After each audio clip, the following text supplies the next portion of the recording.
everyone, it's me, Sean Capri, and welcome to episode 158 of We the GamerCast. It comes to you on iTunes and Google Podcasts and mother-loving YouTube every single Monday. Something in my mouth. Why am I'm spitting up more than normal? Why do I clear my face before I do this intro? Guys, welcome to the show. Welcome to another week. Welcome to July.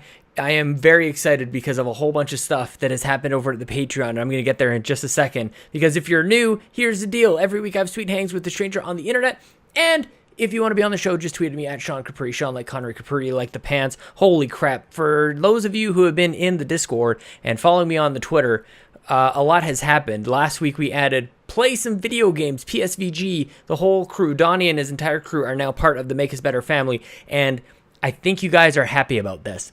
I don't know how else to describe it or how else to analyze it or react, but everything that I can see by every measure, it seems like you guys are pretty stoked. Unless you all just decided all at once, this weekend would be a great weekend to jump on board on the Patreon. Holy crap, I am completely blown away. And so, with that said, with all that out of the way, as Jozef would say, this whole intro is dedicated to you guys, to everybody who supports us on patreon.com/makeusbetter, especially all the people who jumped on board. But before I get on to those people, I want to give our thanks to those who have earned the right to be at the top of the show. I'm talking, of course, about our platinum executive producers, Mr. Corey Hicks at twitch.tv/chicks_18. And returning to platinum executive producer status, Mr. Mark Moody, who, by the way, is here today. We're going to talk to him very soon, so you get to understand who he is, what he's all about, what he sounds like, what makes him tick, his partner story. Amazing stuff, guys. Amazing stuff, even. You can please support both these guys. Go follow and at twitch.tv/chicks_18 and Mr. Mark Moody at youtube.com/Mr. Moody Reviews. Please, they support us, so please support them. They are absolutely amazing. Our gold executive producers, Sheldon, Benedict, Tony Baker, and newest gold executive producer, Panache Malloy. I think I'm saying that right. So thank you guys so much for your support. And our executive producers, this is a whole new list. So normally it's coming right out of my brain face, but I gotta go back to the list. Jared Gauthier, Dude427, Kevin Austin, Joshua Borbone, Tammi Ryan, Robert Miller, Tim Aulph, Joel Brooks, Martini Jean, NastyBoots. I'm going by NastyBoots from now on. David Ray and Jesse Armstrong. Guys, I am completely blown away. It's been weird because I get the notifications on my phone and it's like something is going wrong. It's like why is this lighting up all of the time? And I find myself, this is the weird thing, I find myself just like, even as I'm doing this right now, because this is 2:58 on July 1st. Apparently I can't read my emails and talk at the same time. So who knows, man? I have no what is going to happen next. I am just so glad that you guys this is connected. This is the whole idea, is that in one place you can chat with your friends in the Discord. In one place you can support a huge variety of independently generated content, or independent content, which is what I was about to say and got a little stuck up. I'm so glad that I think it's starting to come through. I also kind of posted a bit of a pie chart. I know people like pie charts. 5 equal cuts across 5 brands or 5 creators: PSVG, Joseph Moran, Mark Carabin, Jacob and Ryan at Nintendo Nostalgia, and myself, all equals. We're all exactly the same. So when you support Make Us Better, we are all taking the exact same and making us better. And on that note, before I jump into all the new people who jumped in, I'm going to have something new for you guys, hopefully on Tuesday, maybe Wednesday. I'm out of town on Wednesday. So you're making the streams better too. I guess I'll say that. I'll say that much. Some people know what I'm talking about, but I'm so excited, you guys. The possibilities are endless of the product that you guys have helped me secure, and it's going to be popping up behind me. People on the video might have an idea of what I'm getting at here. I'm stoked, and it's all thanks to you guys. I am so freaking humbled and honored, and you guys are believing in this vision, and I promise we won't let you down. I take this extremely seriously, and it's just going to be, you're making us better. What else can I say? So this weekend has been absolutely nuts. So I want to quickly shout out all the people who jumped on board or upgraded their pledge. It's just incredible and amazing. Tammi Ryan, now an executive producer. Holy crap, that's amazing. Nathan Thomas, producer. Josh Borbone, executive producer. Kevin Austin. This is the thing. Okay, here's the thing. PSVG all the guys and girls making like content are becoming producers in the Patreon. Like it's so, I am completely blown away. Josh Borbone, executive producer. Kevin Austin, executive producer. Devin Tyus, producer. Hayley Miller, producer. Hayley and I go back way into the MTTG cast. So like to have her as part of this crew, absolutely amazing and amazing. Tim Eigendorf, Panache Malloy, as I mentioned, gold executive producer. Dude427 reclaiming his spot as executive producer. Mark Moody back at platinum executive producer. And Jared Gauthier, the talented and humble and just incredibly and highly intelligent executive producer. Thank you, everybody. It has been an absolute pleasure to thank you all and to welcome you in and have, oh my God, I have no words. I have no words other than these rambling on words. So thank you guys so much. Patreon.com/makeusbetter. That's it. That is all. Why don't we get right into it? I told you this whole thing was going to be about you guys. I'm going to just quickly say, because some of you have been asking, some of you have been reaching out with very kind words. Last week was pretty tough. We handed our oldest dog off for adoption. Probably one of the hardest days in life, but I just want to leave it at that. Maybe I'll talk about it next week. One of the things I should also say is that this show, We the Gamercast, you guys have helped us hit our $300 milestone at patreon.com/makeusbetter. So because of that, this show, the returning guests twice a month, will be live. They'll be live on youtube.com/WeTheNerdy. I think that is the coolest thing. Those shows are always a little bit different. They're typically done during the week. So stay tuned for that. That's also the reason why this show is episode 158 instead of 157. We should be having Thomas King and Tammi Ryan back on for 157. I still need Ray Osario for, I think, 144. Goodness. So I have a couple IOUs. So how about that? I definitely need to go back. I've not lost track. I got a little spreadsheet for all this stuff. So with all of that said, with all of that out of the way, trophy room. By the way, congratulations to Kyle Stevenson. Second place, third place, second place, I think, for Prom King. And kind of funny prom. Holy crap. Incredible stuff going all around. Let's celebrate each other. Let's celebrate you. Let's celebrate Mark Moody, Mr. The Glorious One himself, right here. Let's get right into it. You follow him at The Glorious One. Here he is, Mark Moody.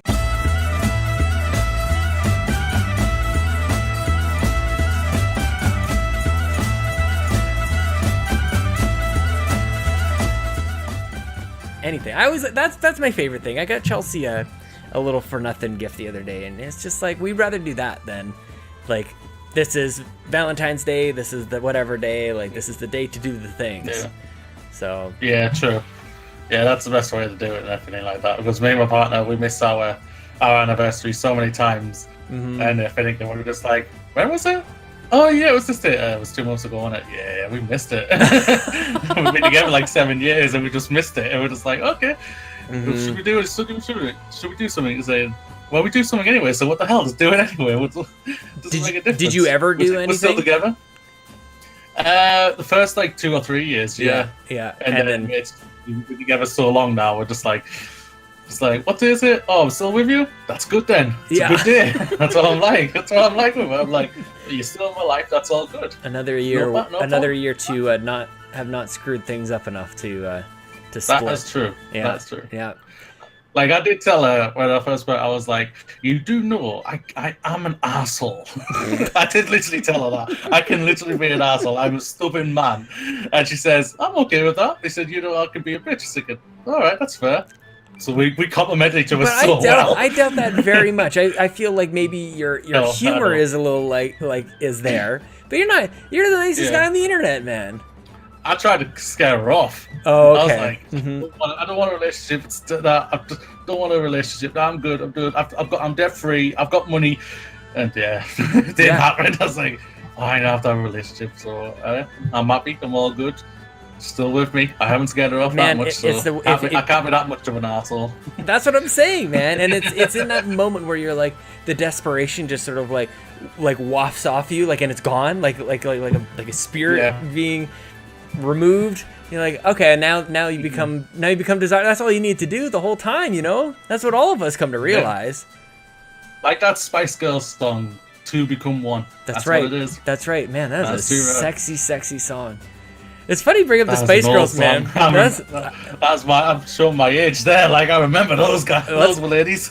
Let's dive into that a little bit.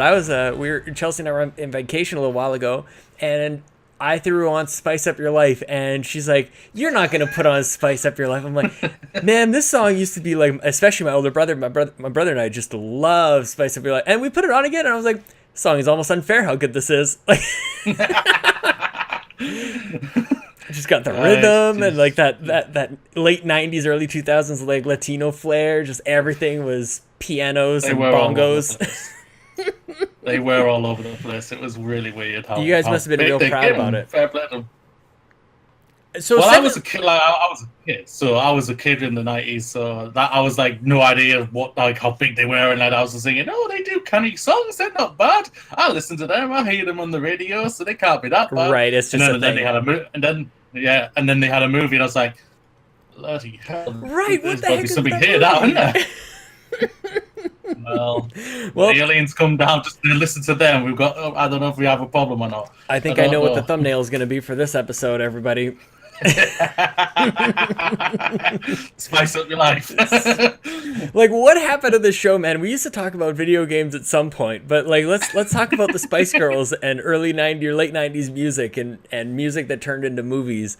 Actually, instead of video games, I do want to dive into this partnership. The 7 years, there's no plans to get married. What's the deal, man? You live together?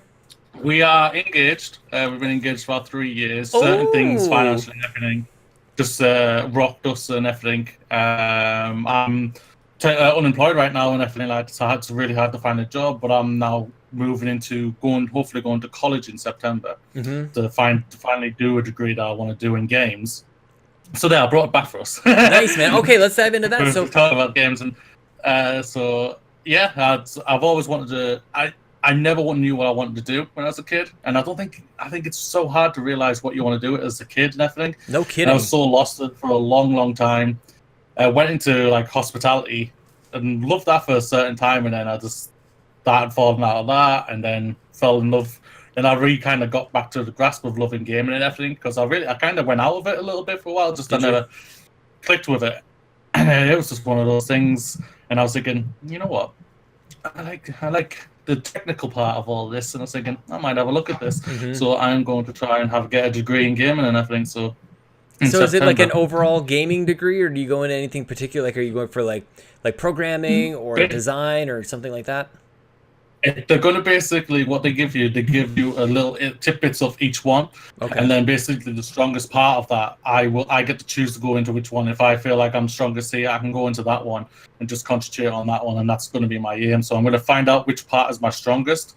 Coding and everything, I even said when I was there doing the interview, I was saying coding's not going to be my thing. So I'm not a mathematician or anything like that. But doing other things I can believe I could get into and everything, so that's going to be my aim and whatnot. So I'm looking forward to it. Isn't that nuts? Like, okay, so this is one of the things that just blows my mind. You just have to stop and think about it every once in a while, just to come to appreciate like the talent that goes behind making these games, because you're not far off, man. Like, for coding, these are some of like the world's most brilliant minds, like at work, and they're just making like kids things, and that's totally like being silly, just to sort of like it's hyperbole to illustrate the point, I think. To like, holy crap, like the Miyamoto's, like, to know what's going on in his mind is like that moment in Hangover where they're like he's doing all the math in his brain, he's counting the cards and everything. Just always, it's just insane. Yeah, you're completely right.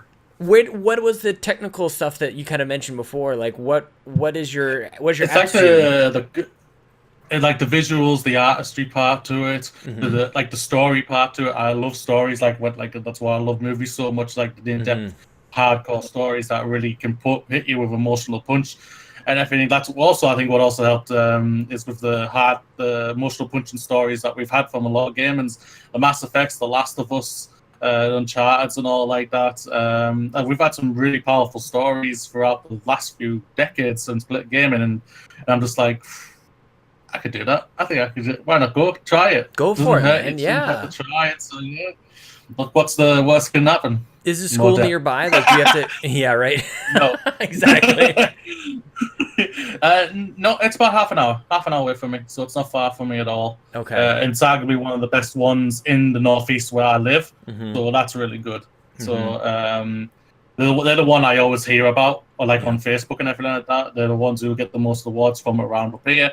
And so yeah, I thought if I'm going to go to one, I'm going to go to the one what's the best one closest to me. So is there like a community? Is there like when we think about like certain pockets of game development, like people rarely think of Canada, even though there are pockets within Canada. I won't get into that, but certainly people think about like Southern California, like, or even like San Francisco, but Santa Monica and or the LA area.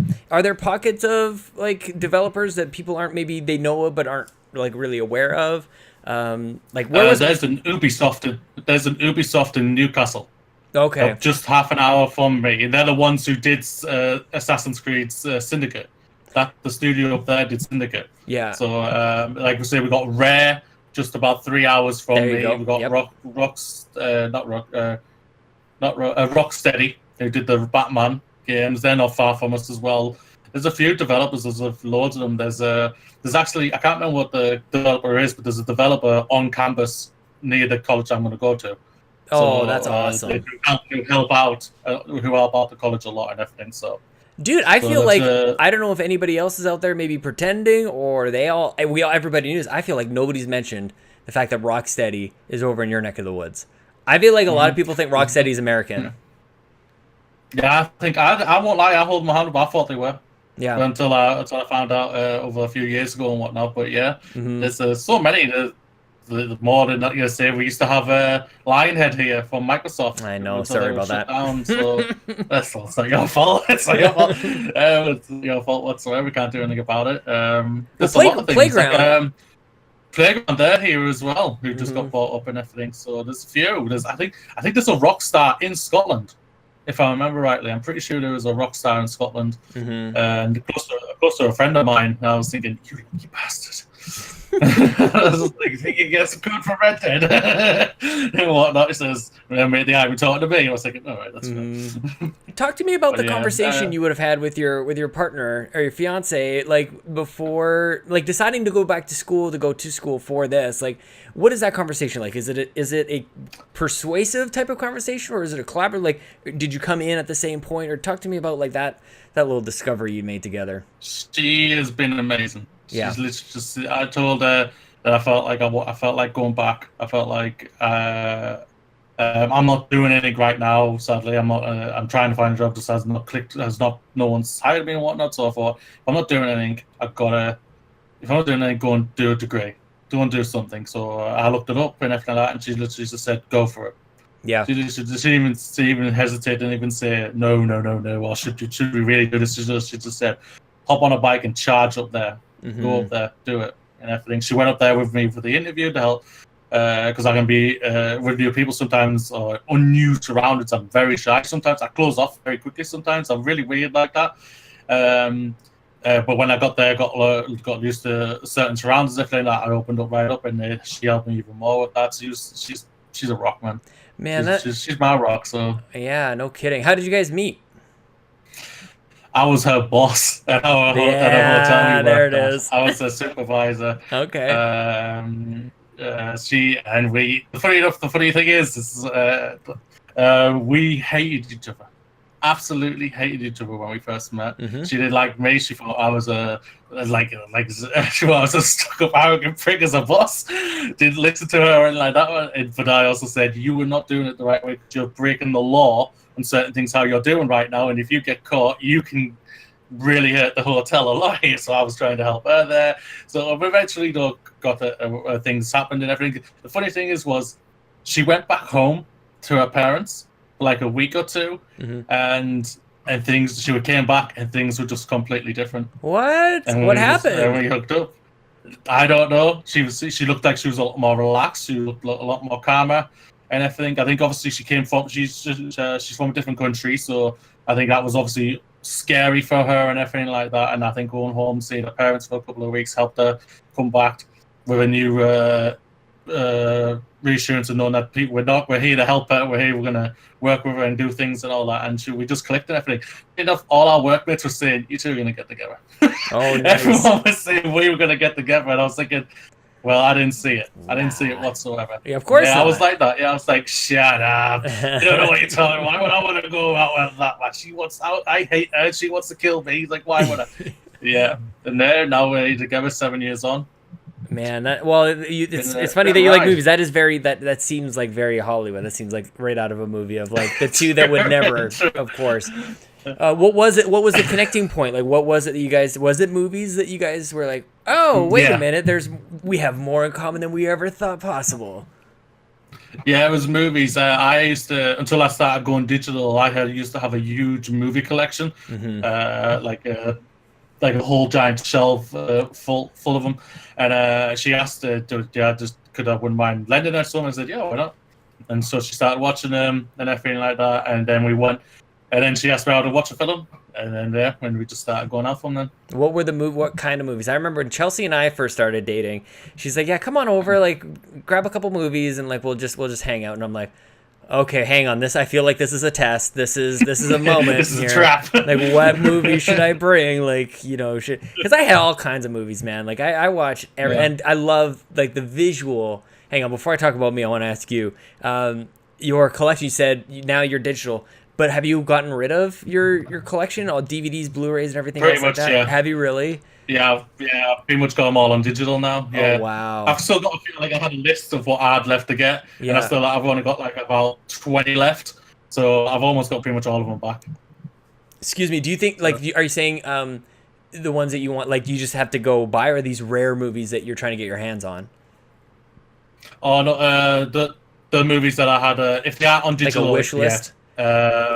Yeah, basically the wish list of what I wanted to keep and what. Because some films I was like, oh, why did I ever watch that? Why did I have that in my collection? No kidding. And so I just got rid of them and whatnot. But some of them, like, I really, the ones that have touched me the most and everything, I just absolutely love. Yeah. I'll rebuy them all digitally.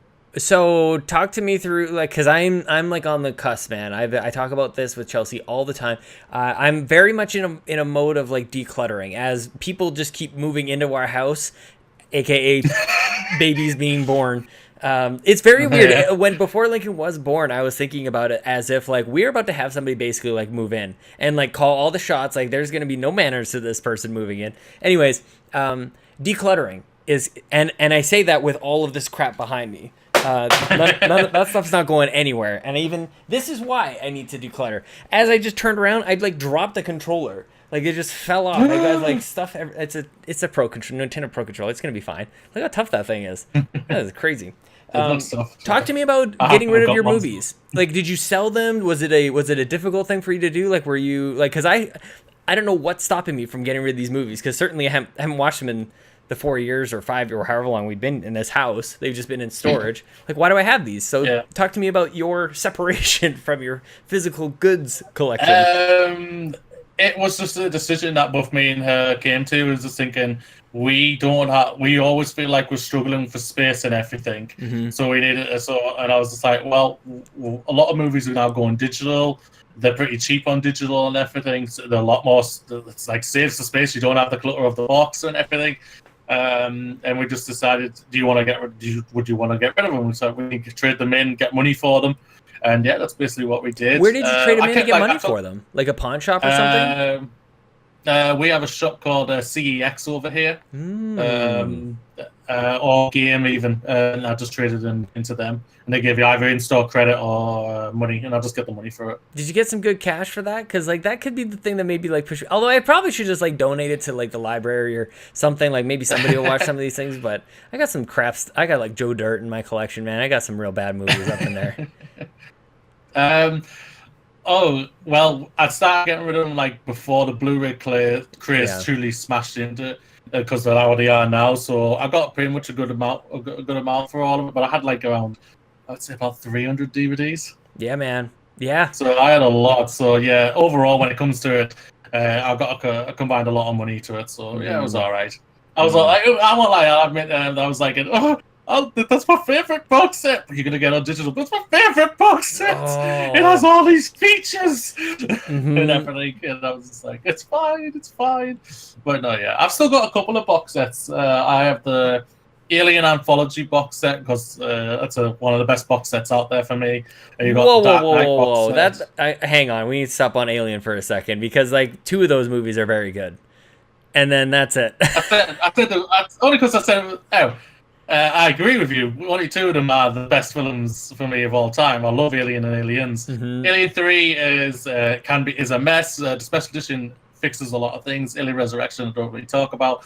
But what I love so much about that box set is the special features with it. They do documentaries on how all 4 films were made, and it delves a lot into certain things of how the mess for Alien 3 was, the mess for Alien Resurrection, how close it was for Aliens almost not coming out and all that, and certain things. And Alien. What happened with Aliens? Like process. what? Because that's James Cameron. It's the one everybody knows, like, and as kids growing up, like, that's everybody's favorite. And I think as everybody kind of ages a little bit, you may go back to appreciate the nuance and all the things in Alien, like Ridley Scott. I didn't love the first one. I actually, back in the day, dude, I really liked 3, and then I watched it as a grown up. I'm like, no, that like, how is this even released? But I didn't know there was a story with the second one. It's not as big as compared to what like the third one is or anything like that. Obviously, the third David one Fincher. was like tons of problems with it, but they only finished the film within a couple of days of it releasing, and also James Horner, rest in peace, one of the best composers ever for me, did composed the score for it in a week. Oh my god! How is that even possible? Yeah, he got it done. Yeah, and he had limited time to get it all done. Like there was an infighting between him and James Cameron because of how long because he wasn't finished filming it and all that and editing and everything. So there was a lot of argument between them on that. And also James Cameron is very hard to work with. I don't know, obviously you know that person, but. That's one of those things. And he also apparently went over budget a little bit. And there was rumors that he might wrap it. But no, they got it out, so that's good. Yeah, he should have killed maybe like a dozen or so fewer aliens in that one. Man, I want to go watch movies all day. So you turned this passion into a podcast on the YouTube. Talk to me about the glorious movies show, man. Like, how did it all start? How long have you been doing it for? 2 years now. Have you really? Yeah, 2 years. So how did it all start? Were you inspired by another podcast, or how did that all begin? Yeah, I was inspired by a lot of podcasts, like the Collider Movie Show. They're like huge inspirations. But my biggest inspiration is another gaming podcast. Who's now a personal friend of mine, Corey MC Fixer Spearman. He does the My Xbox and Me podcast. Of course. He's one of my, and he basically. You guys are neighbors. He lives in I'm just kidding. Yeah, he lives in London. He's like 5 hours away from me, but yeah. We were talking and everything like that. I was thinking about doing one, and he just said, just kind of like what my partner said with college and everything, just do it. Yeah, man. Just do it. Find the people who you want to talk to with and everything like that. And I did. I've got a different host now to what I started with. My friend Fox's. Dan Fox is now my main co-host with me.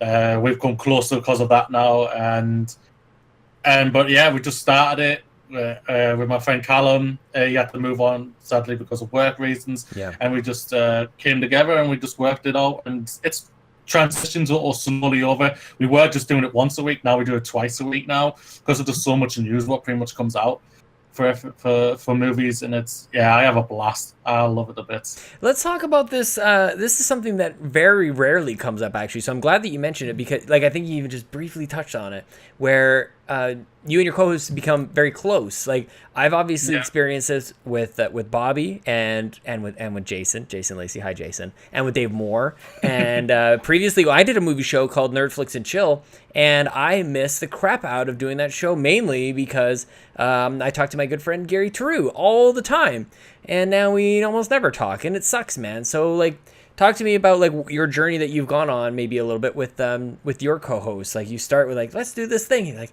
oh, that actually means that we talk every week. Like, what's that been like for you? Well, Fox came through. I met him through Fixer as well. He joined his community and everything like that. on the Xbox side, and we just got chatting, playing games and everything. And I just asked him one time, saying, "Oh, I need a host, mate. Would you like to come on?"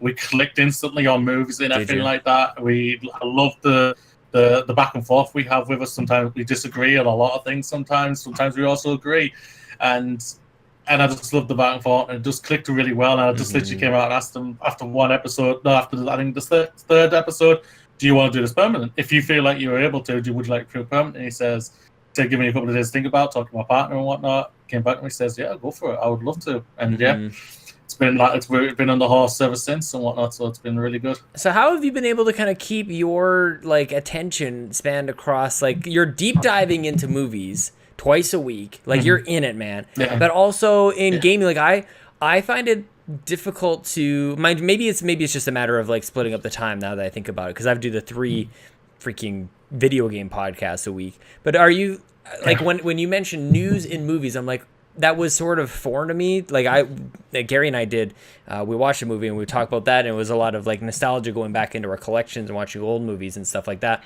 But of course there's news in movie, probably more so in movies and entertainment than in games. But like what type of coverage are you looking at? Like what level of detail? What are some examples of the stuff that you guys have been like, what's hot on the show these days? Well, basically we talk about obviously how big and successful lately of like Avengers Infinity War's been, the amount of money it's made and whatnot, how big of a bomb Star Wars Solo was. A lot of the stories have been like images what I'm starting to put on podcasts for people to see. Like I've just I dribbled over a picture for what's the film, the Hotel El Royale, I believe it's called. And both me and my foxes laughed just because of how I was acting, because there was a picture of Chris Hemsworth still with his long locks, bun-buttered shirt in the wet rain, get wet. I was just like, that's just wrong, and I can't say no right now. I was like, it's Sophia, see you later, baby. I'm going somewhere else. I'm going to Australia now and whatnot. It was absolutely brilliant how we were acting on it. We talk about images, like the release dates of trailers and all that. Like, there's been so many trailers like the last 10, 12 days. Like I did 2 parts in the last 2 episodes. We talked about 10 trailers one episode. The last episode, I think we talked about 5 or 6. There's been so many, and obviously we've got Comic-Con coming up, and I'm just like, oh, there's gonna be so many trailers come out of that. I know there is. They're gonna break us. Have you ever been to Comic-Con? Would you ever entertain the thought of like traveling all the way? Because you're talking about San Diego Comic-Con, right? Yeah, San Diego Comic-Con. Yeah, if I could, I will. If I can. But that's going to be not for a long time, unless I get like invited out and whatnot. Right. I haven't done that as well. So it's just I would love to go like to all these things, but I'm just not going to be able to and whatnot. Especially as I'm going to be starting college in the September and whatnot. Like I used to go to EGX in Birmingham. That's basically our big gaming convention we have here. And I won't be going this year anymore because I'll be starting college and everything. So I thought, I can't do this. I can't go and do this. I've got to sacrifice this for maybe 3 years, which will be annoying, but won't be that big a deal. I'll still get to play the games when they come out and everything. So we'll just see how it goes. So, but no, I'm looking forward. Yeah, man. It does seem like you have like this unwavering dedication, like as part of your personality, like this commitment. I don't know why I think this. Sometimes I just get a little sense from people. Like it seems like you're just all in on your podcast. Like there's no way for you to just kind of like half-ass it. I feel like you're gonna have the same approach with school, even just the way that you kind of talk. Like I would love to do this, but my priority is this thing. Like where did that come from? Like, is it just something that you sort of practiced on your own, or has that been instilled in you somehow? I think it's something I learned over the last, I would say probably 10 years. When I was working in hospitality, for me, it sounds really cocky, but I thought I was well balanced. I could do this, I could be doing a bit of this. Then a new general manager came in and everything a while when I was at this hotel. Evaluated pretty much all the supervisors and everything like that, and told us what he thought our strengths were and everything, our weaknesses. And he said one of my biggest strengths for him was how I interacted with the customers and everything, to discuss things with them, tell them about the menu and all that. And basically, I was just like, oh. At the time, I was thinking, how am I going to take this? Am I going to be a little bit offended because I was thinking, I feel like I've got other strengths, just not that one particular. But then I talked about with my partner. He says, you have other strengths, you know this. But he's telling you this is probably your best thing. So I was thinking, okay, I need to maybe concentrate on that a little bit more. And the customers really got on very well with the customers. I never really had a bad comment from anyone, or when it came to the staff, or with the customers, or even the chefs. The chefs could be right assholes sometimes, but there's the chefs there under a lot of pressure. I can appreciate it, and I think it's just basically that I'm just now deciding that I know my strength in certain things. I could change things and try and make things on my other weakest parts a little bit stronger, which I do intend to do. But if I know I am like this strong at this certain thing, I'm going to go all in on it, basically. And that's basically what I'm going to do. When I find out what's my strongest element at the college, I'm going to be going full on into that and everything. So that's, dude, that's I can't wait. I want to like kind of stay in touch with this whole thing. Like I cannot wait for, and I love that that's the approach right from the start. I love that even there's an interview for that whole approach. Like there's so much more to it than just like sending an application with grades on it. And I think that's awesome, man. I want to get to games in just a second, but if I recall correctly, did you say that your fiance is from Scotland? Is that what you said? No, she's Portugal. Portuguese. Oh, from Portugal. Oh, what? So how did she end up in your neck of the woods? Funny enough, she says she wanted to come to the northeast because our weather always rains. And I was thinking, well, you're right there. We do. And we just look at it weird because she's saying our weather's the best. I was thinking, our weather sucks. Are you crazy? Why would you want that? It's cold. It's wet. I know she came from a hot country all the time. And I was saying, she says, well, you aren't used to working in a hot country all the time. And I was thinking, all right, that is fair. I understand that. I was thinking, I would prefer to work in a hot country where I'm going to be at least smiling than being dreary, wet or snow all the time. I'm just like, no, you crazy. I mean, I don't know, man. Like, I just don't like sweating, to be honest with you. I don't like, especially when I'm not doing anything. Like, if I'm just sitting there and all of a sudden I'm sweating and I can't do anything about it, that is not a good time. So was there a language barrier at all? Like, I feel like everybody in Europe in general just like speaks all of the languages. No, she knew English straight away. So yeah, she came to the country and she just blended in straight away for a lot of things. So. I ever stop and think about just like people who can just switch from one to. Can you speak any other languages? Like, no. It wouldn't work the other way. No, I don't know. I hold my hand up. I don't know her language very well. I say a couple of words like "bejo," what's kisses and all like that. Sure. And but other than that. So what about her family though? Have you gotten along? Like, do you ever go? Are they back? I've never met any of them. Oh, it's 7 years you haven't met them? Apart from her sister. Holy! So like on purpose? Or just as like, well, I tell her that. I'm just like, well, you say such bad things about your family, so why would I want to meet these people? That's hilarious. No, it's just financial restraints and everything. So yeah, and it's just basically that. Sadly, rest in peace. Father passed away this year, not too long ago, which was very hard and everything. But I vowed to him that I will look after his daughter. So yeah. Oh man, that's so nice. And where are you guys planning on getting married? Don't know really. We just really want a small wedding. We just want to really basically just do kind of what like Greg Miller did with his partner. Just go to a registry, say I do. Maybe go to a restaurant with your family and everything, and just do a shindig type of thing. That's basically what we're aiming for. Get our family, of course, our closest friends, my best man, and everything. But other than that, dude, that's very smart. small when we actually get around to do it. Yeah, it's smart, man. Like it's crazy to think of all the money and time and everything. Everybody can do whatever they want. I don't want to slam anybody's.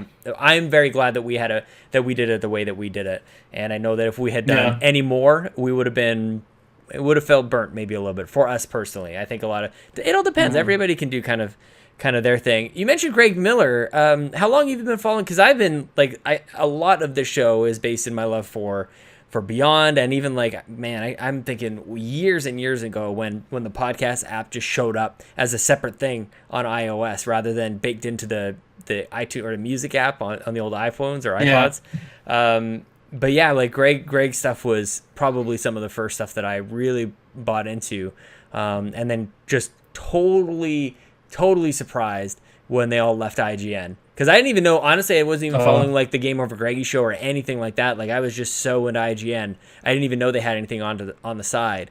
So is that kind of like where things started for you as well, like as part of the Best Friends community, or like what are some of the communities that you ended up kind of engrossing and engaging in? When I first started, I didn't know anything about the separate thing, what like Game Over Greg, what Greg was doing with everybody, and then obviously when the big thing happened of the reveal that they left IGN and everything, that was huge, and I was just like, okay, I'm gonna have to see it. I realized I'm really just watching them. I really just watched Podcast Beyond. I watch Unlocked still and all that, but I did follow them over too, Kind of Funny and everything. And I mostly could stay in the community of the Kind of Funny UK one than the main one on Facebook. But like I said, I've met a lot of people through them, like Jozef and everything. I do obviously then brought me on to the Make Us Better community when he showed me that and everything. And thank you, Jozef, for that. I don't know. Should I say thank you? Did I he gets money from me now? I don't know. But I love him. Thank you for that, Jozef. And it's just one of those things that I'm not into them as much as I used to be when they first came around and everything like that. I think a lot of things. I'll even know lined up. I think one of the big things that pulled me out was more maybe that Colin situation and everything. What happened? I still stuck with both sides. I still like both sides and everything, but I was realizing that I have other things like the My Xbox and Me with my friend Fixer and all that, and then obviously when also with the My Make Us Better and everything, and that's basically what it is. I'm now branching off into these smaller ones instead of sticking to the big one and all that. So it's funny because but I do love Greg Miller the best. Oh man, me too. And like I hope like all the world and success for all of those guys. I think that they're just at the top of their game. But also, as long as they keep going up, like maybe the rest of us can also maybe just experience. Well, not even. I was gonna say success. That's not what I mean. Just that we can all like share all of this. I think this is like there's something special in the point that I'm trying to bumble around to is like, I know that there's some people who like specifically look for like say like indie movies or indie games. They're like, I like indie games, and they just like that's their thing. And I've never really understood like such a hard line statement or a black and white statement like indie is what I want.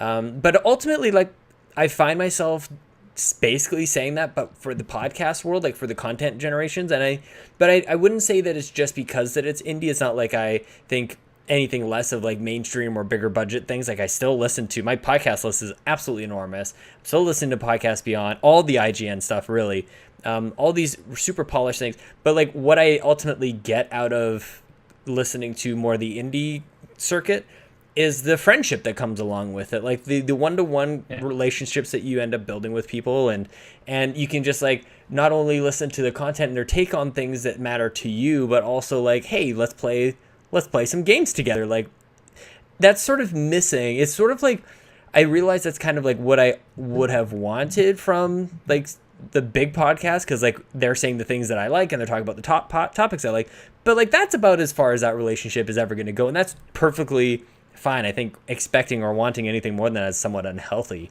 but in this world it's perfectly normal. Yeah, it is. It's one of those things that you think it sounds a bit alien, but then you realize, oh wait, I'm kind of doing the same thing in a certain way. And it's one of those things that how really you're more apples than anything before. Apples and oranges. You're both a fruit. It's the same. You're in the same fruit area. So I haven't been called a fruit in a very long time, but thanks for that. It's been since like the elementary days, man. The grungy north side streets of Edmonton. Oh, that's all right.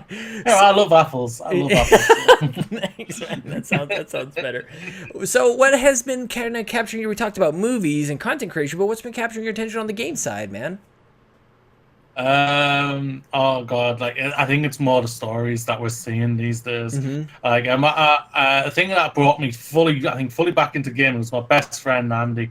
He has a PlayStation 3. I always went over his on like a Friday night. I always had the Friday night off, and when I was and we just I was watching. I was thinking, so what are you playing here? I was thinking, what's this? I was thinking, oh, what's it called? Oh, it's Uncharted Drake's Fortune. I was thinking, yeah. Can I lend it after you played it? So I said, I lent it. And I was like, thinking, I texted him saying, "Have you got the second one?" Yeah. I'm born it after I finished this one. And I was only halfway through the game then, and I just clicked, and I was just thinking, "There's more stories like this." And I delved right into it. Obviously, like love anything what Naughty Dog does these days, and it's all these deep. Just like the story in Witcher 3 was absolutely incredible. Don't spoil it. I will get back to that before Cyberpunk comes out. I promise. That's a pledge. I've only played it once, so I really enjoyed it. It was my game of the year when that came out. But do you normally play games multiple times? Is that why you say you only played that once? That was such a big game. Yeah. Too big to go back to. It really was too big to go back to. I play some games multiple times. Like I'll go back to the Mass Effect trilogy at least once a year. The whole trilogy once a year? Fantastic. Yeah. Oh, I'm so jealous. Yeah, I do at least once a year. I absolutely love it. Just like 1, 2, 3, like in a row? Yeah. I even have Andromeda, even though Andromeda got shot on a lot, and I can understand it. Yeah. I do enjoy Andromeda a little bit as well. Not as good as the first trilogy. No one could. What's the best one? Really 2. Yeah. 2 is my favorite, but 3 is. If the 3 didn't have that dodgy ending, I think 3 would have eclipsed it. But 3 was still a great game. You know what, man? I'm glad you said that because, and even the ending, like, I feel like it's not enough to completely ruin it, but you're right. Like, why don't I? Yeah. I should go back and play that one. The thing that, like, the second one has the ending, not even like the cinematic ending, but like the way that you play the final, I guess, the third act, I guess, or it's weird. Yeah. You can't chop up games in like thirds, I don't think. But ultimately, like what appears to be like a cinematic third act is like one of the best in gaming, and it's that culmination of like you've been the whole game, even though you might not feel like you've been kind of gearing up for this last piece, like it all mattered, and that's why I think like between that game and Dragon Age, probably more so the first like Dragon Age Origins. I just feel like BioWare does this they're so good at creating a villain or a scenario that is unwinnable, that like truly is unwinnable, and like still you can succeed and feel like it's not like you did by some sort of like weird technicality or something. Like you found like a true and honest way to overcome this totally crazy enemy. That's what I felt like was missing in Andromeda. I never really got that, and I can't wait to see what they're going to do with Anthem. I don't know if they can even go back to that model though, given that it's this whole open world thing. But I want to go back to 3, Mass Effect 3. I think second one just had those missions, those loyalty missions that was like totally new to me. That was like essentially like these big side missions, but they like you kind of got 2 levels of them for to meet the person and then take them up a notch. And what a great format for a role playing game. Yeah, that's what I clicked with it. So what you do mattered and everything for the most part, with what you did with the characters. If you feel evil in certain parts or not, or good throughout all of it, it's so well done, and I loved it. And it's a tight experience, man. I played the second one. I think the second time I did maybe a 35 to 40 hour run through. Like for an RPG, that's perfect. Like maybe a little less for me even, like as not everybody has enough time to run through a 40-hour game multiple times. But as far as the RPG world goes, that's not too shabby, man. Yeah. Yeah, I loved what I'd still consider one of the games of this generation for me is Dragon Age Inquisition. Yes, thank you. Game. I loved it. I clicked with it. I bought all the DLC. I was just like, oh my god, I love you. I loved all the characters. I really enjoyed the villain. I thought the payoff at the end was a little bit weak. I was thinking you're going to get something like Mass Effect 2 where any of your characters could die, but not that really really happened, sadly, for me. Spoilers for anyone who hasn't played it. Sorry, guys. But I didn't really spoil much, I don't think. But I loved the DLC. The final DLC, what released on that, basically telling you what's possibly going to be the villain for the next one, and I think if they do ever do a next one after Anthem, I just can't wait. Love Dragon Age. I never finished any. I didn't finish any of the DLC. I downloaded it all, and I think I played maybe an hour of each one, and I was like, I just never. I don't know why I didn't get back into that because I love that game. It's a weird thing that. I think it just came out was that 2014? We didn't really know. It came out the same year as the PlayStation 3 and the PlayStation 4 and Xbox One, 2013. Was it? No, it would have been like I feel like it was the winter, right? Because the PS4 and Xbox came in November 2013.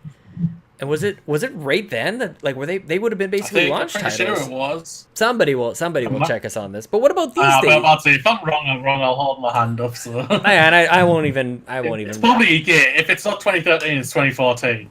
Yeah, that was I'm pretty sure you could buy it on the PlayStation 3 and Xbox 360 still. Ooh, that's why I think I said that. That's a good point. That they were 2013 still. Dragon Age. All I can say about that game is when I first started the Origins, I started Inquisition, and then I'm like, I don't know at all what's going on. I should probably go back, and I played through 1, 2, and what essentially is 3, all within the first like 3 months of whatever year that was. Nice. Like it was just, and I like was all in, dude. Like I was listening to podcasts. Like that was my way of like really diving in and trying to figure out, because there's too much. You can play that game 14, especially Origins. You can play like a couple different times, and totally different experience. I could go on and on about the BioWare games. So thank you for letting us just give a little shout out to the Edmonton, where I'm from. The best games ever made in the world.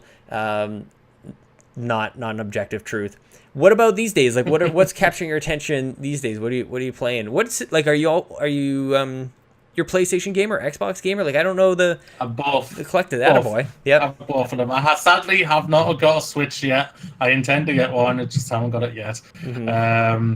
I think I'm waiting for the Pokemon game next year. I think I'm waiting to see what that's going to look like, mm-hmm. And if it's what I hope it's going to be, at least half of it. If they only hit half of it, I'm going to be like, yeah, persevere. We're going out to get this when it releases and all like that. Mm-hmm. So, no, yeah, I'm both. When I first got PlayStation 4 before I got an Xbox One, and then obviously then I met my friend MC Fixer, who was all Xbox. He didn't convert me.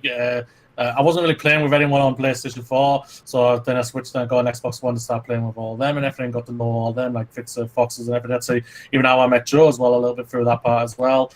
Apart from obviously the kind of funny part and. And yeah, I mostly play Xbox for the most part. Pretty much all my gaming. PlayStation is pretty much exclusives and everything. But I've just done this God of War this year. I absolutely love the God of War this year. It's just it's the stories. I'm clicking with stories that are emotionally moving me and everything. Mm-hmm. I love Detroit Become Human. I clicked with that so well this year. I know a lot of people there's a confusing part of the story which I hold my hand up to. I won't deny that, and I can't even defend. But I just clicked with that story. I said to my partner and my friends, it was the perfect palate cleanser for God of War, because God of War was so much emotion and everything. And this, even though this was emotion as well, it wasn't as emotional compared to what God of War was, mm-hmm. and everything. But yeah, I'm all into the stories and everything. But one of my games that I never thought I would ever truly get into when I first saw it revealed at Ubisoft years ago was Rainbow Six Siege. Oh, really? I did not think I would ever play it. Then I saw my friend Fixer played it, and I watched him streaming it and everything before I got an Xbox. And I said, when I get an Xbox, I will buy this and play this. And it just clicked.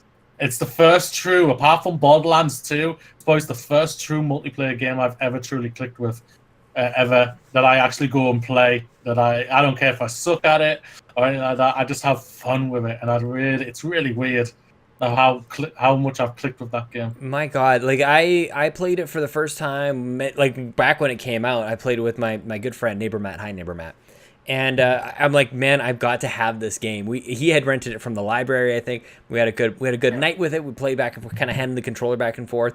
A great time. I'm like, the next time this thing goes on sale, I'm buying it. And sure enough, that's what I did. And ultimately, it has mostly sat on my Xbox. Like, it's one of those games I keep just kind of skipping over, just to go to something, whether it's something new or whatever. I want to go back to it. One of the questions that I always have, maybe you can help me with this, is like, people always talk about its post-release support, and I always see gold editions and other things going up for sale for it. Like, do I need to buy something else? Like, I've just got the base game. Do I need to go purchase something? No.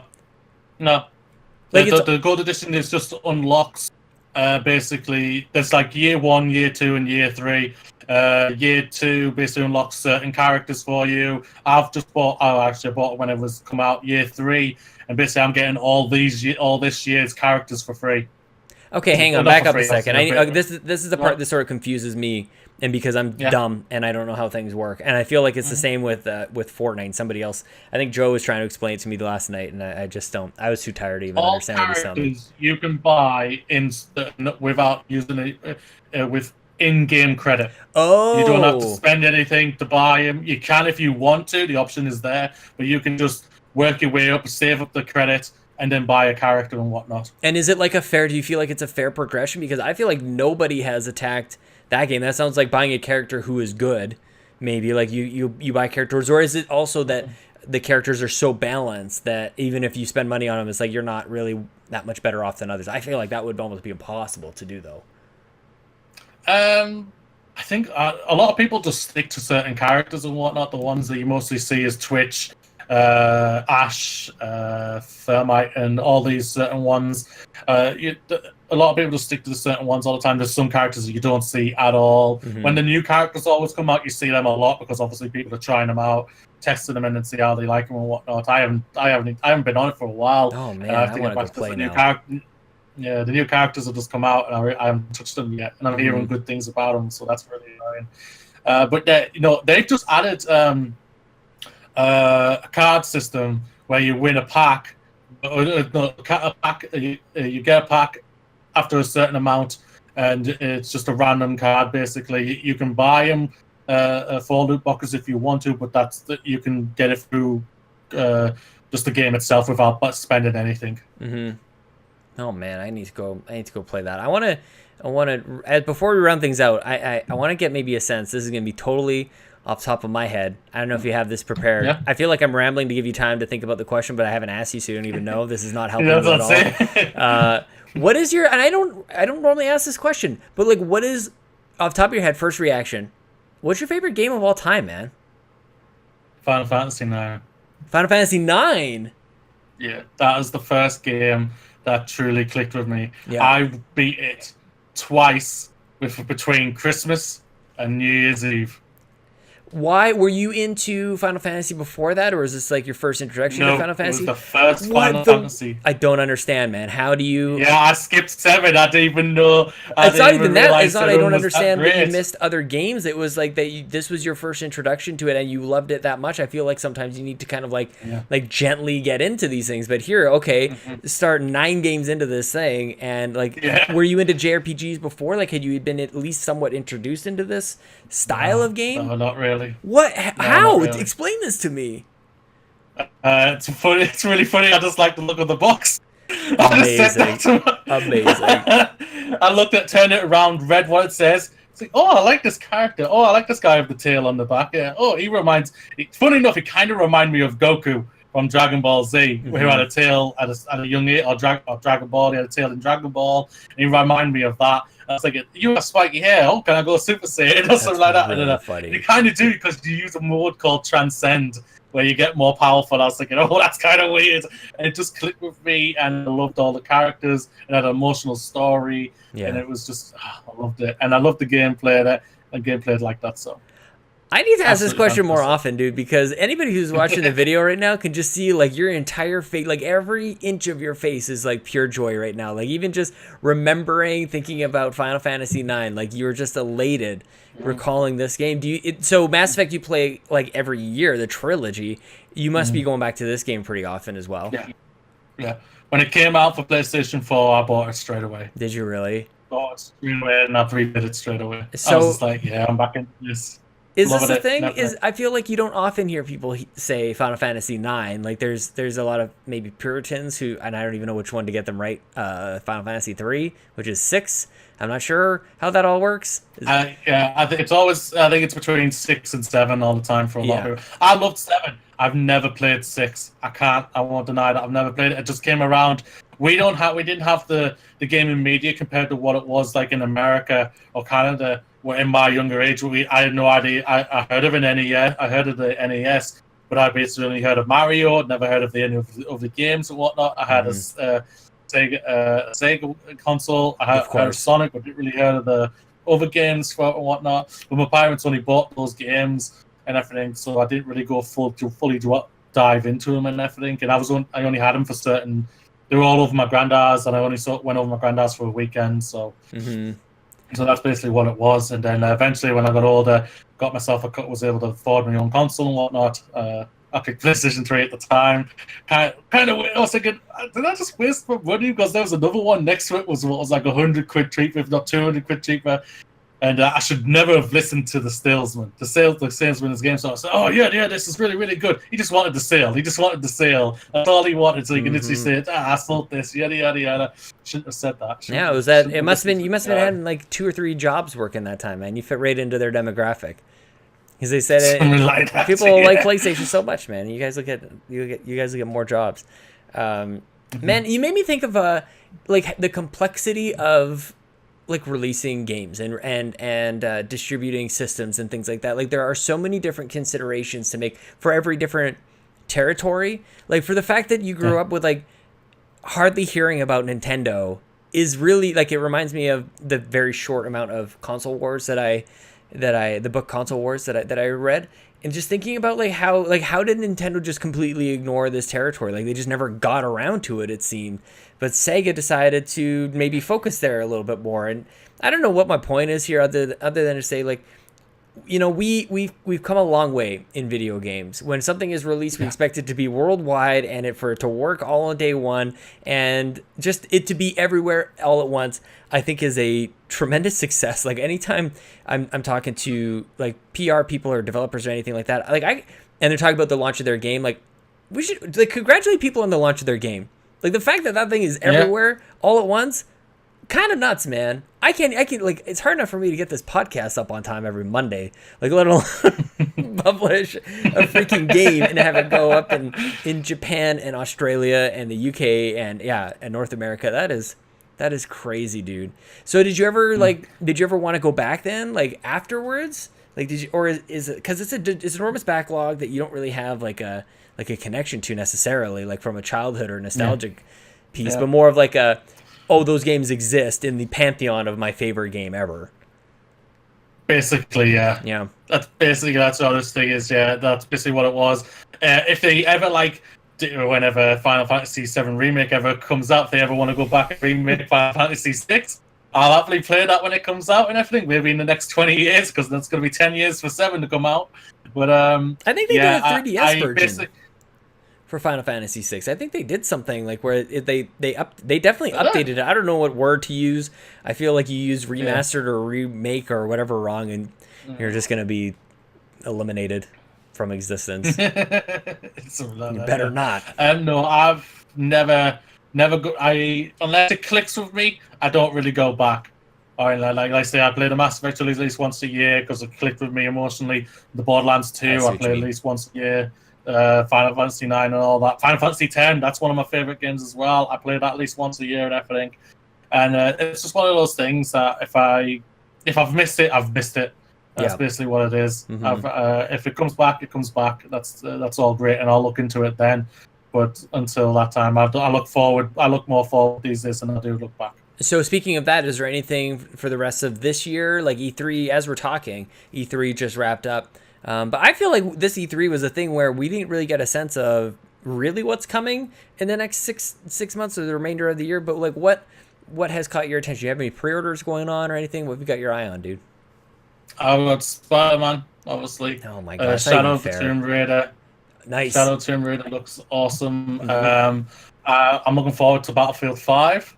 Because I loved Battlefield 1. It was the first Battlefield I ever clicked with, and I was just like, wow, that was amazing. Another level, man. And they're saying they're doing the same type of stories, multiple different stories for Battlefield 5. I'm like, I'm there. Give me it, and I'll love it. Or hopefully I'll love it and everything. But other than that, Red Dead, obviously. How could I forget? Of course.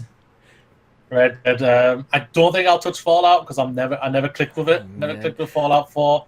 I missed Fallout 3, so and whatnot. So yeah, I'll touch Fallout 76. Is it 76? Yeah, 76. So it was one of those things. You answered that question better than I ever could, man. You reminded me of all the games, like every single one of those, even the one you said you didn't want to play. I want all of those, and ain't nobody got time for all of that.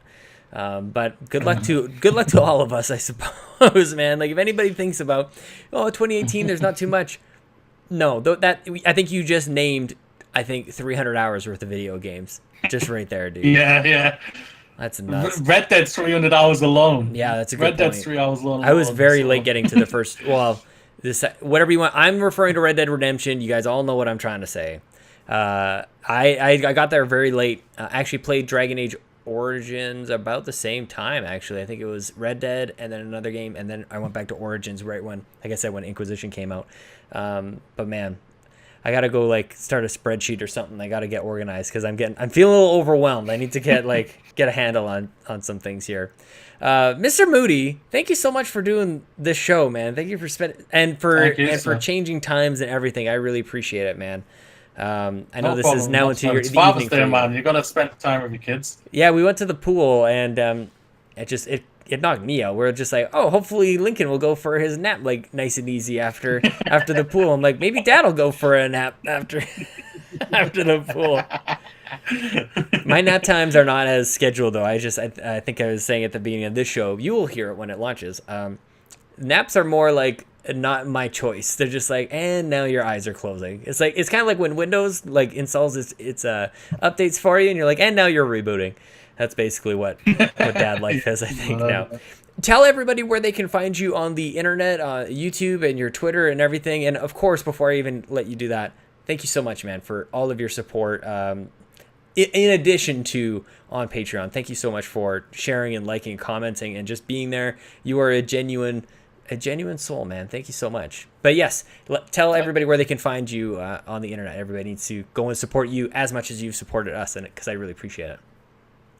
It's my pleasure to help this community. It's absolutely, and that's helped me so much, especially this last week and everything. So you can find me. All my content is now gone to youtube.com/outoflives. We're almost at 100 subscribers. My podcast is there now, along with my movie reviews. I've got a review coming out next week for Ocean's 8, so look out for that. My Twitter is at Mr. Glorious One. Hit me up anytime you want to talk with me about movies or games. Even I'll talk to you anytime about it. And my movie podcast, The Glorious Movie Show, drops every Tuesday and Friday. Check us out when you get a chance. Yeah, man. And let me just say before we close things out, I'm so sorry to hear of your dog, man. That really sucks. I don't want to bring things down, but I'm really sorry. Right. It's an awful thing. But I know she's that in a better place. Yeah, she absolutely is. And we are all here for you. So everybody reach out to Mr. Moody himself, Mr. Glorious One. Thank you very much for doing the show, my friend. Thank you, sir.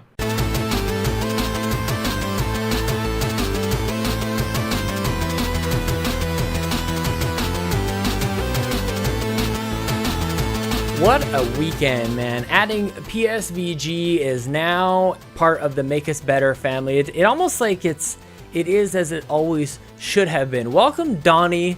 Welcome, Kevin. Welcome, the entire team. And for anybody in the Discord, this is life now. There are conversations everywhere, tons of channels, a place for you to dig your heels in, settle in, call home. You're always going to have a place to chat. We're always there. We're a community. We're a big old happy family, and it is amazing and amazing. Thank you, Mr. Moody.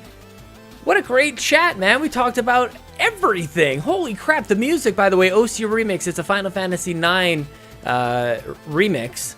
Go over to ocremix.org for more, all of that stuff. How could I not pick Final Fantasy as part of the intro music for that chat? Guys, you can follow me on Twitter at Sean Capri, Sean like Connery, Capri like the pants. Follow the show, We the Gamercast. Follow the website, We the Nerdy.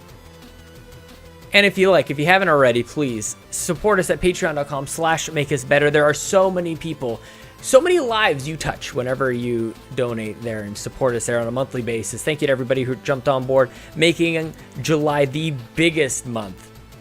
By far, we've hit 50 supporters, patrons for the first time ever. We hit our $300 milestone for the first time ever. There are so many firsts. We got PSVG. We got so many freaking people being supported by you. Guys, what a great time it is to be alive. This is what it's all about. We are better together.